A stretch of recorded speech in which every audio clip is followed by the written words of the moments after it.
Mr. Nobody by Roger Hargreaves. Hello, meet Mr. Happy.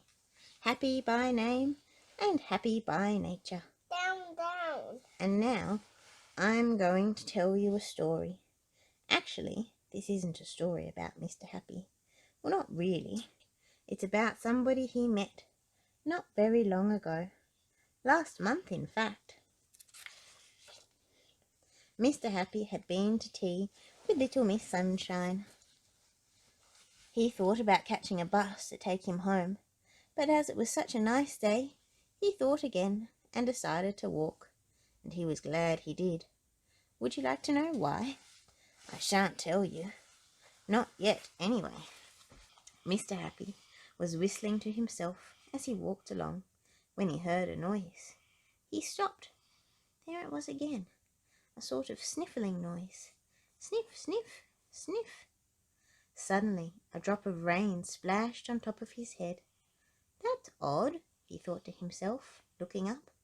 There isn't a cloud in the sky. And then he couldn't believe his eyes. You'll never guess what Mr. Happy saw. There, sitting on the branch of a tree, was somebody who sort of was, but wasn't. I know it sounds ridiculous, but it's true. You could see through him. And he was crying real big fat wet tears, which of course were what had splashed on top of Mr. Happy's head. Who, Mr. Happy managed to splutter, are you?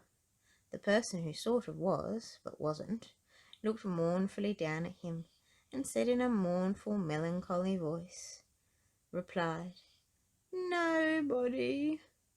Nobody, gasped Mr. Happy. But everybody's somebody. The person who sort of was, but wasn't, sighed deeply. Except me, he said, and he started to cry more real big fat wet tears. Mr. Happy scratched his head, which was getting quite wet by this time. Can you get down? He wondered. Possibly, replied Mr. Nobody, and he climbed down out of the tree. Where have you come from? Asked Mr. Happy. Nowhere, Mr. Nobody sighed, the sort of sigh that breaks your heart.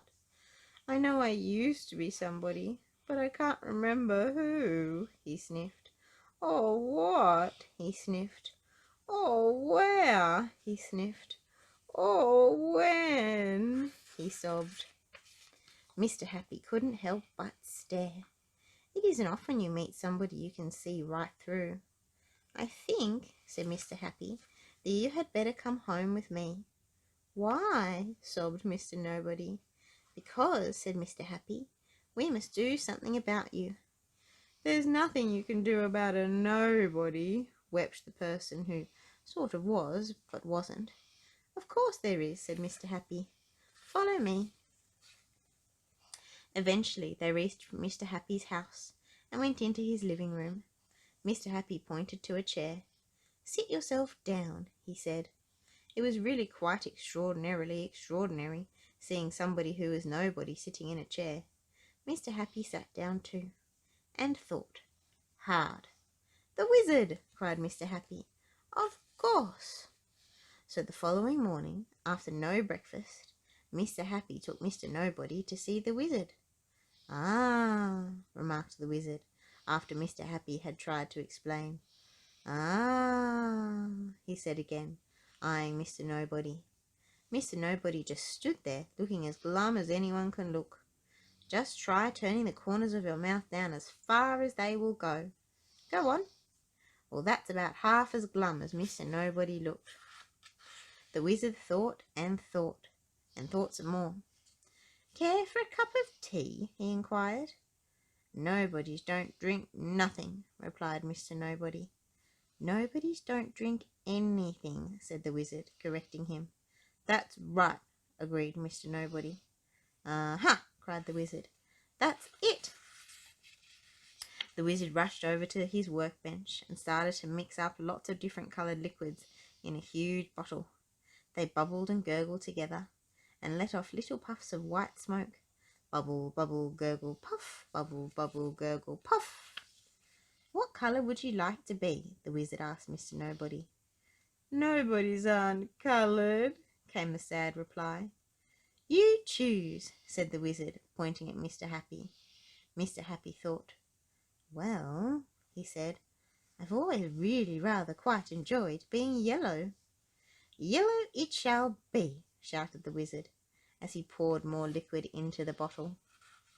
Suddenly, with one huge puff of white smoke, the liquid turned bright yellow. "Right," said the wizard, "drink that." "Nobody's don't drink nothing," said Mr. Nobody. "Exactly," shouted the wizard at the top of his voice. "Nobody's don't drink nothing. Therefore, nobody's must drink something." Mr. Nobody took hold of the bottle and took a small sip. "More!" cried the wizard. "Much more!" Mr. Nobody shut his eyes and took a deep breath and swallowed all of that liquid.